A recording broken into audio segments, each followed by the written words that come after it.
My cheating wife asked for an open marriage, so I made her regret it with the ultimate revenge plan. My wife of 10 years, Rose, greeted me as I walked through the door after work on Wednesday night. She asked me to sit at the table because we needed to talk about something serious. I thought to myself, "Wow, this sounds like the start of many difficult conversations." As I took my seat, she began by stating that she was confident I knew she loved me and would never harm our marriage. Her words made me feel uneasy. I replied, "'T'okay." But before I could continue, she interrupted and took a deep breath. I knew this conversation was about to take a bad turn. She continued, "I love you and want us to grow old together, but I have made a decision. I want to have an affair." This revelation completely caught me off guard, and it didn't sit well with me. I attempted to clarify, "So, let's get this straight. You love me, you don't want to harm our relationship, but you do want to be close to someone else?" I inquired, somewhat crudely. She responded, "I wouldn't put it quite like that. I've met someone I'd like to have a physical relationship with. It would only happen on occasion, and I promise to always be open and honest with you. I believe I love you enough that this will not affect my feelings for you. If you truly love me, as you claim, you should let me do this because I feel compelled to." She smiled confidently as she explained. Confused and surprised, I responded, "I don't understand why you believe you have to do this, and I can't understand how it wouldn't affect us. Have you made plans with this person yet?" Rose nodded. "We're tentatively planning to go away for a weekend next week." She then asked me a question and urged me to be honest. She wanted to know how I would react if she proposed the same thing to me. I knew a truthful response would make her explode because the idea was so surprising. I replied, "I would be fine with it, as long as you assured me that it would not harm our relationship." She stated, "You know damn well you would have flipped out if I had brought up such a thing." I scoffed at her comment, and she looked surprised, responding, "I honestly did not expect you to react like this. I thought your love for me would allow me to do something so important." I responded, "Well, whatever you've been smoking, it must be illegal. Did you really think I just gave you permission to be with this guy? So, I'm supposed to sit at home and do nothing while you go out for the weekend?" "Maybe I didn't think things through properly," she admitted. "You're correct. I didn't consider many factors, including my own feelings." I asked, "If I say no, will you still go ahead with it?" She replied, "I honestly don't know. I never expected you to refuse me." I said, "We didn't think this through very well. This is what we'll do. Give me a few days to think about this. Let's sit down Sunday afternoon, and we'll talk about it after I've had some time to reflect." That night took me by surprise, and feeling uneasy, I went into our bedroom and started relocating my belongings to the guest room. She inquired about what I was doing. I explained that I preferred not to share a bed with her because she appeared to be more interested in someone else than me. I closed the door firmly after entering the guest room. The night was not particularly restful, but I did make a plan. It occurred to me that if she carried out her intentions, our relationship would be irreparably damaged. The next day, I left for work as usual but didn't speak with Rose. I called my office and explained that I needed the next 2 days for personal reasons. Then I set to work on my strategy. I bought 3 voice-activated recorders and placed one near the phone, one in our bedroom, and one in her car. I even found a phone tape recorder that connected to our landline. My next destination was the cell phone provider. Since my name was on our phone plan, I was able to obtain a copy of her phone charges. Later, while she was still at work, I decided to look into her email accounts. I discovered one I hadn't known about, but the password was simple. What I discovered there was quite revealing, but at least I learned she hadn't been physically involved with him yet. To wrap up my day, I set up the account to forward any emails to me without leaving a trace. I got my hands on a set of discrete GPS locators. These small gadgets were easy to conceal. I intended to slip one into her wallet, where she would most likely keep her cash and credit cards, and the other into her car. It had been a hectic day, but I had everything set up to keep track of her. The only thing missing was access to her cell phone to check for messages. I hoped to do that later that evening, along with planting the GPS devices. I checked her emails and discovered that she had exchanged several messages with a coworker named Frank Jones. Frank was in the middle of it all, and I was ready to turn his world upside down, just like he had mine. The emails confirmed that the upcoming weekend was a go, regardless of what I said. That Friday, I went to see a divorce lawyer who came highly recommended. I told him to begin the divorce proceedings with adultery as the cause, naming Frank Jones as the man I planned to sue. The lawyer assured me that the case would be straightforward with proper evidence. I showed him all the emails and phone records, and I mentioned that I would soon have audio tapes as well. He appeared pleased and determined to begin the proceedings immediately. When Rose returned home that evening, I ignored her and remained silent as she prepared dinner. I left the house and went to a bar to eat and drink a few beers. When I returned, she attempted to speak to me, but I simply walked past her, entered the guest room, and slammed the door shut. Her only chance to save our marriage was to cancel her plans with Frank, but I wasn't optimistic about it happening. I continued to ignore her all weekend until Sunday afternoon, when I decided it was time to talk. We both took seats in the kitchen, and I began by expressing my dissatisfaction with her request. I explained that I had given it a lot of thought and couldn't come to terms with it. I pointed out that, despite her claims that it would have no effect on our marriage, it was clear that it was already causing problems.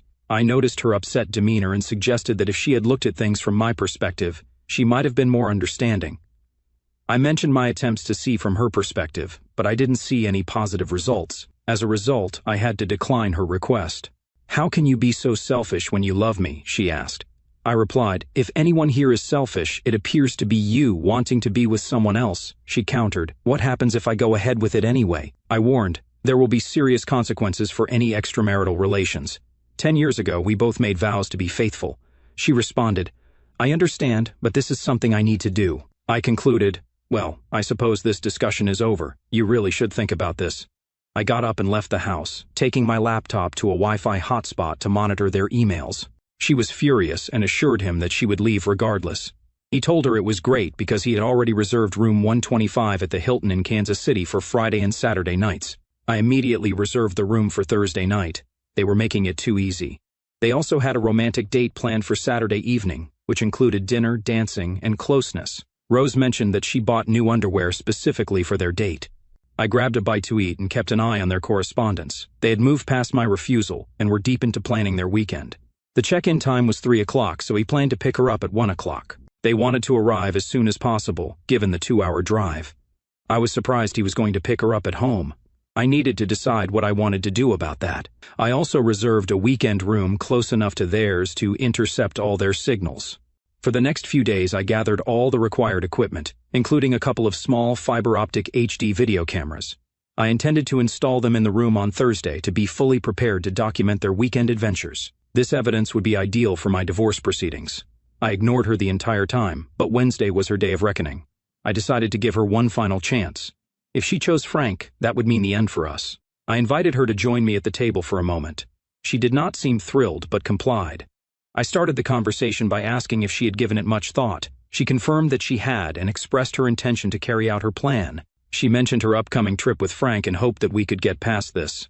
I let out a sigh and warned her that this was her final chance to reconsider. I advised her not to jeopardize our marriage for someone else and warned her about the consequences if she did. Despite my warning, she stood firm on her decision. I concluded by saying she had chosen Frank over me. I then left the room, closing the door firmly, as I usually did, indicating the finality of her decision. It was clear that our marriage had ended, and someone would have to face the consequences. Thursday morning, I went to work and asked for the afternoon and the following day off to finalize my divorce plans with Rose. My boss was sympathetic and offered his support, giving me the time I required. On Thursday, I drove to Kansas City, checked into their room, and set up all the surveillance devices to ensure they were working properly. I wanted to gather all the evidence needed for the divorce proceedings. Then, on my laptop, I confirmed that all the cameras were operational and aimed correctly. I waited for them to turn off before moving around to ensure they would activate. Everything seemed fine. I walked down the hall past their room to ensure I had enough range for monitoring. Once again, it was within reach. When I returned home, I considered ending my marriage. I had one more errand to complete. I went to a gun store and purchased a small can of pepper spray to disrupt their romantic date. When I arrived home, Rose was waiting in the kitchen, looking expectantly at me. I walked past her without speaking and slammed my door once more. Rose came into my room, attempting to be friendly, but I told her to save it for Frank because I didn't need any sympathy. I turned away from her, and she left. I slept restlessly that night, but everything was set to end on Friday morning. I got up and left at the usual time without saying anything to her. I visited the lawyer's office and signed the divorce papers. I informed them that I would have all the required evidence by Monday and asked that she be served with the papers at her workplace on Monday afternoon. I also requested that they serve papers on Frank at the same time, as I intended to sue him for alienation of affection. Rose's GPS indicated she was at the hair salon. I entered the house and opened her suitcase, where I discovered her new underwear. They were undeniably attractive, however, it was unfortunate she wasn't doing this for me. Wearing rubber gloves, I took out her new laundry and sprayed pepper spray on the crotch of her panties and the cups of her bra before returning them to the suitcase. It was going to be interesting. I went to the bank and closed all our joint accounts, transferring all the funds to a new account. I also canceled the credit cards in both our names. With a successful morning's work behind me, around 12:30, I headed home to say goodbye to my wife. I knew she was preparing for her new man. I entered the house, and Rose was nowhere to be seen, so I assumed she was upstairs getting ready. I went up to her room and walked in, finding her wearing some underwear I had previously gifted her. She attempted to cover herself, but I told her not to be silly because I had seen it all before. She looked stunning with her new hairstyle, flawless makeup, and alluring lingerie. I couldn't resist telling her how beautiful she looked that day. I expressed my disappointment that she did not make such an effort for me. She responded by explaining that she simply wanted to feel good about herself that day. I continued, "You look alluring, but I have the impression you're more concerned with what others think of you than you have ever been with me." In response, she apologized, saying she just wanted to feel attractive. I sighed and reminded her how attractive she had always been to me. I emphasized the depth of my love for her and that I believed she loved me as well. I approached her and gently removed the rings from her left hand. I went on to explain that the ring I gave her on our wedding day had special meaning for me because it symbolized our vow to forsake all others. I expressed my disappointment that it appeared to have less meaning for her. I mentioned that I did not want to see the ring I gave her on her finger while she was with another man. I also mentioned that the engagement ring was my mother's, and I planned to keep it for sentimental reasons. I slipped both rings into my pocket, and she looked surprised but did not protest. "I won't be present when he arrives, but I don't want him in my house. You can't be with him here. If you do, I will take serious action against him and ensure that you will never be desirable to a man again. I promise he will not be allowed to enter my home." "Are you getting it?" She replied, "Yes, I will not let him in." I said, "That is good. I will be keeping an eye on things." She asked, "Why are you behaving like this?" I responded, "Because the love of my life has shattered that love.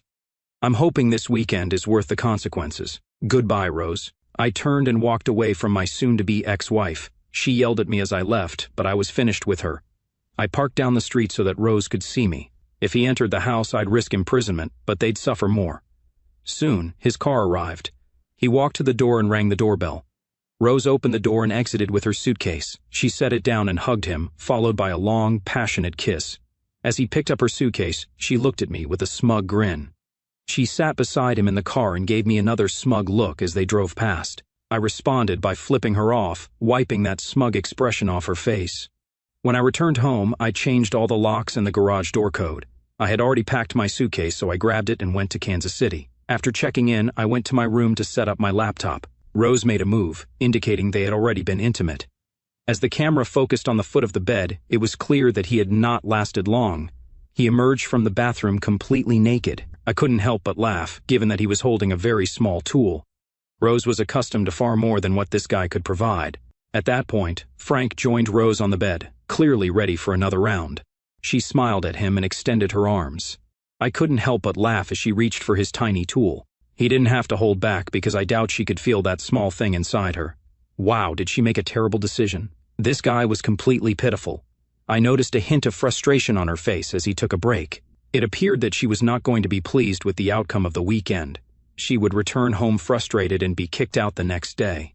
He was soon ready for another round, and he gave her another underwhelming 4-minute session. He'd already finished 3 times, and she wasn't even close.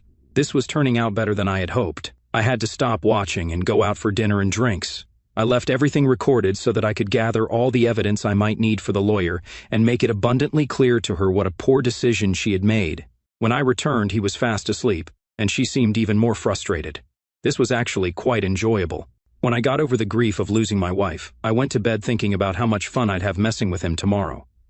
I thought about some of the attractive women I'd seen at the bar and realized I'd soon be free to pursue them. I fell asleep with a contented smile on my face. There was no more pain for me. My path was set, and I knew where I was going. I awoke feeling refreshed and ready to have some fun. After a shower, I went out for a nice breakfast and grabbed some snacks in case I couldn't leave. After returning to my room, I called a local florist. I ordered a bouquet for Rose, similar to the ones I used to give her on our anniversary. I wanted her to think about what she was putting at risk because there would be no more anniversaries. I requested that it be delivered at 11 o'clock in the morning. My timing may have been good, but it didn't really matter. The timing proved to be perfect. They left the room for a while and then resumed their romantic activities. They were soon naked, and he had only begun when there was a knock on the door. The florist delivered the flowers, and Rose's face was contemplative before quickly turning angry. She picked up her cell phone and dialed a number. My cell phone began to ring, and I answered it, which led to a brief conversation. "Hello, and how are you?" I asked. She replied, "Not great. My wife is out with another guy while I'm here, and I'm getting angrier by the minute." I responded, "Why do you care? I received a bouquet of flowers just like the ones you always give me on our anniversary. I was curious what you were up to." I said, "I'm not sure how you could think I did that. First and foremost, you and your brilliant boyfriend kept me in the dark about your plans. Second, if I had sent you flowers, they would have been ragweed, and the card would have addressed my cheating wife. Not very nice, is it? But then again, neither is your brief encounter with Frankie. Perhaps the flowers will give you an idea of what you're throwing away." I noticed a surprised expression on her face as I turned off my phone. She immediately tried calling again, but I didn't respond. She tried several more times before giving up. She told Frankie what I'd said, and he assured her that I'd get over it. However, that wouldn't happen until I got rid of her. She wasn't in the mood for closeness at first, but she gradually gave in. So, I decided to order pizza delivery and chose Rose's favorite pizza. The pizza arrived just as he was getting back into the game. Frankie was upset and refused to pay, but the delivery person confirmed the room number and his phone number. He even threatened to contact the police. Frankie reluctantly paid up. Because they had paid for it, they decided to eat their lunch. After finishing their meal, they talked for a while, but Frankie's hormones got the best of him, and he pursued her again. Just as things were heating up, I called the sandwich shop and requested her favorite sandwich for delivery. About a minute into their intimate time, the sandwich arrived. When Rose saw the sandwich, she assumed I had discovered their location. He could not believe it, but she spilled the beans about my sarcastic remark, claiming that I had most likely hacked into her new email and mentioned it there. It took her some time, but she finally realized what was going on. She said I was quite clever and would not have had much trouble doing so. They decided to get dressed and go out for a while, intending to return, freshen up, and prepare for their romantic date. She later assured him that she would make it up to him tonight. Before they left, I couldn't stop laughing. I was in tears. When they returned, they showered and dressed, with Rose putting on some lingerie and giving him a little show. He attempted to make a move, but she insisted on going out for a date. I was wondering how long it would take for my little surprise to kick in. She finished getting dressed and looked great. I hoped my plan would work because it would make for an interesting spectacle. They left, and I settled in, looking forward to their return. They returned about an hour later, and Rose dashed into the bathroom to take a shower. She stayed in there for a while, and when she came out, her breasts and crotch were bright red. They appeared to be in pain, and it seemed that little Frankie was also not getting any action that night. Rose was crying on the bed when Frankie attempted to get frisky. She went off on him, saying she was in pain and wasn't interested right now. She chalked it up to an allergic reaction to her new lingerie. Little did she know. I spent some time organizing my videos and creating DVDs for both my lawyer and Frankie's wife. Once everything was ready, I called it a night. It had been an extremely successful day, and I couldn't help but smile. Trouble was brewing in paradise, and I was the source of it. Sunday morning, I got up and went home. Rose was in for a lot of trouble when she returned, but tomorrow everything would be over. Later that day, Frankie dropped her off without even walking her to the door. He just let her leave. I was sitting on the couch, engrossed in a football game, and didn't notice her arrival. She announced that she was home, and I barely responded. She walked right in front of the TV, flashing me a sultry smile, and said she thought I'd be glad to see her, given that she was not dead. I responded by asking what had given her that impression, and whether she thought I had suddenly become foolish. She responded, stating that she did not think I was foolish, but rather that my love for her was strong enough to overcome the circumstances. I retorted by saying that while I had once loved her wholeheartedly, that had changed after she left with someone else despite my pleas. I expressed that I had poured my heart out to her, only to have it mean nothing. I admitted that once she left with him, I no longer cared whether she would return. She appeared taken aback by my feelings and stated that she couldn't believe I felt that way about her. I responded firmly, confirming that this was the case and emphasizing that she had made a significant error. She then asked if there was any chance we could move forward, promising to do anything to make things right. I responded with a sarcastic remark, suggesting she get down on her knees and apologize. She protested, saying she couldn't do it. I sided with her and admitted that I knew she wouldn't, which only strengthened my doubts about the value of her promises to save our marriage, much like her pledge of fidelity when we got married. She told me she had been thinking about me all day and wanted to make love that evening. I responded coldly, "You need me? I don't think so." "Making love tonight? Not likely. Did you have little Frankie use protection whenever you were with him?" She said, "No, he's married, but I can't have children." I continued, "Do you think you're the only one he's gotten rid of? Are you damaged goods now?" As far as I'm concerned, I will not touch you until you have received a clean bill of health from a doctor.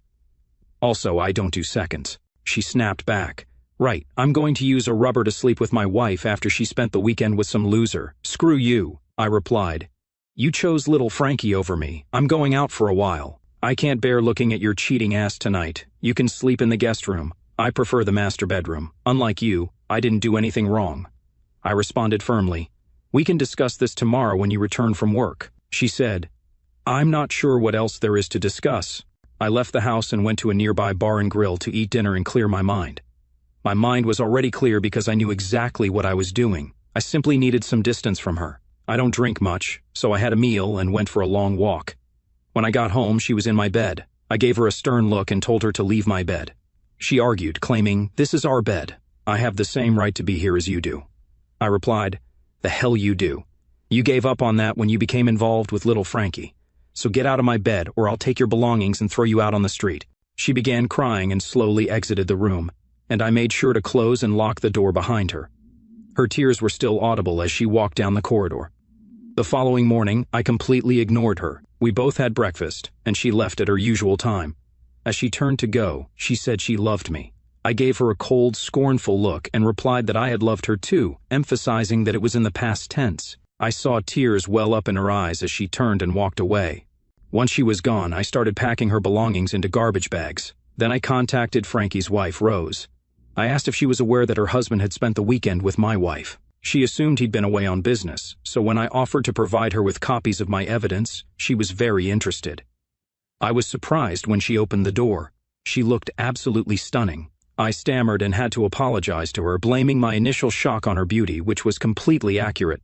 We got down to business, and I explained what happened over the weekend. Rose was furious, so we agreed that she would accompany me to the lawyer's office to see if he would take her case. The attorney agreed to represent her and even offered us a discount. Rose began completing the necessary paperwork while I spoke with the attorney. I asked him if I needed to wait to serve Frankie to protect Rose, and he assured me that as long as she signed the papers first, she would be fine. Rose and I went out to lunch while they prepared her divorce papers. After she signed them, I dropped her off at home and returned to await Rose's call. I was supposed to call her that night to tell her how things went. My phone rang around 3 o'clock, and she sounded quite upset. She asked, "What the hell is this?" I was just served with divorce papers, and Frank received some papers about being sued for something. I responded, "Well, everything seems pretty straightforward to me. I warned you that there would be consequences to your weekend. You don't seem to have taken me seriously." She replied, "I didn't think you'd actually go through with this." I shot back, "Maybe you should have listened to me instead of believing everything little Frankie told you. Let's not discuss this over the phone. We can talk when you return to my place." Then I hung up. I put her belongings in garbage bags and tossed them into the front yard, knowing that I was filming the confrontation. It could be useful for obtaining a restraining order against her if necessary. When she pulled into the driveway and saw her belongings strewn about, she became enraged. She was screaming incoherently, and spit was flying from her mouth as she vented her rage. I remained calm as she vented, eventually breaking in to start our final conversation. "And if you want to talk, you should sit down so that we can have a civil conversation. If not, I'll load your belongings into your car, and you can leave." She sobbed. "I never imagined you'd do this to me." I replied firmly, "Do this to you? You foolish woman, you did this to us. I warned you several times not to do it and even begged you not to destroy our marriage, but you chose to do exactly that. So, why would you believe I wouldn't file for divorce?" "You said you loved me," she whimpered. I admitted, "I loved you more than anything, but you broke my heart in return. The problem was that you did not love or respect me. I can't live with someone who thinks so little of me, even though I still care about you." She asked, "Why are you calling him little Frankie?" I responded, "I had video cameras set up in your room to capture everything that happened over the weekend. You can understand why I call him little. The first time I saw his underwhelming package, I couldn't help but cry with laughter. I even wondered if you could feel anything from that. I also noticed that you weren't having as much fun as you usually did when we were close." She responded, "We truly made love, and I will probably miss it." I provided a different perspective. "Consider it this way, you now have the freedom to be with whomever you choose. You can have a different partner every night." She shook her head and stated, "I don't want that. I want you, only you." I suggested we go inside and take a seat for a few minutes. I apologized for my harsh words, saying, "I'm currently dealing with a lot of anger, but please understand that I would never physically harm someone. The same cannot be said of little Frankie." We went inside and sat down at the kitchen table, as we had done many times before. It hit me hard when I realized that this would be our last time sitting together like this. She asked, "You wouldn't really hurt Frank, would you?" I replied firmly, "Why not? He destroyed our once happy marriage. I believe he should pay more than just for the lawsuit and divorce. He will not be getting divorced, by the way." His wife understood the situation and agreed to let him do it. She expressed doubt. "Do you really believe it, or is it a ruse to make me appear bad so he can be with you?" I told her. I spoke with his wife this morning and shared my evidence with her. He told her he was away on business. They now share a lawyer, and we even received a discount. She reflected, "I wish you had been honest." I asked, "How would you react if I wanted to be with another man? You'd have gone crazy." I argued. He knew his wife would never agree to it. "I doubt you believe me even now, and that is one of the reasons we are getting divorced. But truthfully, I don't care what you believe. When you call him later, you'll discover that he has also been shown the door." She asked, "So, you're actually kicking me out?" I confirmed, "Yes, I am." The night you revealed your plan, I went into the guest room to reflect. Within an hour, I knew I wanted to get divorced. On Thursday, I purchased the equipment required to collect evidence and hacked into your email account. Then, on Friday, I went to the lawyer and started the divorce process. She asked, "Why didn't you tell me about your plans to divorce me? I might have reconsidered. Is there any chance you'd forgive me?" I replied, "Rose, I loved you so much that forgiveness could have been possible. However, you squandered your final opportunity last night. I think I could forgive you, but I'd never trust you again. I would spend every day wondering when you would want to be with someone else, and I can't live like that. It's best if we end it now." She couldn't hold back her tears. I said, "Unlike you, I've thought about this thoroughly, but every time I came to the same conclusion. I'm going to divorce you and make little Frankie pay for destroying my marriage. You can call him before you leave if you want to share a place or something. Just don't try to use your credit card. I have canceled them all. I left half of our checking account balance for you, but I removed my name from it. I will split our savings with you. You can keep your car, but you will have to handle the payments. You can take all your clothes and personal items. Once you find a place to live, you can have as much furniture as you want, but the house is mine. If I decide to sell it, I'll split the proceeds with you. It's all laid out in the divorce papers. If you choose to contest it, I'll use all the evidence I have, and it won't end well for you. I don't want to go down that road, but I will if necessary." She replied, "I won't fight it. This is all my fault. I just wish I could undo it." I lightened the mood. "Well, do you know the difference between a cheating wife and a light bulb?" Confused, she asked, "No, what's the difference?" I said, "You can't have a romantic relationship with a light bulb." She didn't find it amusing at all. I informed her that it was time for her to leave and escorted her out of my house. While she tearfully observed, I loaded all her belongings into her car. Once everything was packed, I opened her car door and handed her one last item, her wedding ring, which I had flattened with a hammer. I told her it was now just scrap gold that she could sell for a decent price. After closing her car door, I leaned in and kissed her on the forehead, uttering my final words to her. "Goodbye, my love." I then turned and walked back to my lonely house. I didn't even watch her drive away. I couldn't, as my eyes were filled with tears, and I cried for another hour until I was emotionally drained. Now it was time to consider my options. As I saw it, I had 3 choices.